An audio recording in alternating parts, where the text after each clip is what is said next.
people an opportunity to clean up their act in a way that leads with humanity first by providing some sort of shelter and then allowing them to grow past that, because the basic needs are just the basic needs. And so that's kind of what I'm talking about when I say that we need to make sure that we're doing things in tandem.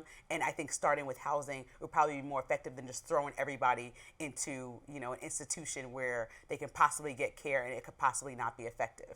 If somebody were addicted to drugs or struggling from mental illness, would you support them getting treatment if there were a permanent housing solution or a halfway house after the fact? For sure. Yeah, I think that we have to, and also I guess the problem with Trump's policy, to finish answering the question, is that there's or the executive order is the problem with most executive orders, right? They're not fully instituted until they're codified by Congress. But also when you think about what's next, like, yes, getting people off the streets and, mostly Democratic leadership by making their cities suffer if they don't get people off the streets immediately, and, finding people that have encampments and doing all those kind of things help. But what's the long-term solution when people do get off the streets, when people do get substance abuse treatment? Like, what are the next steps? And those are important to point out, and not just in the executive order, but when we hash this through Congress, when we actually make this a full policy, what are those next steps? Because that has to be clear, because then otherwise we just have people who went through some sort of short reformation program and then maybe turn right back around to the same things.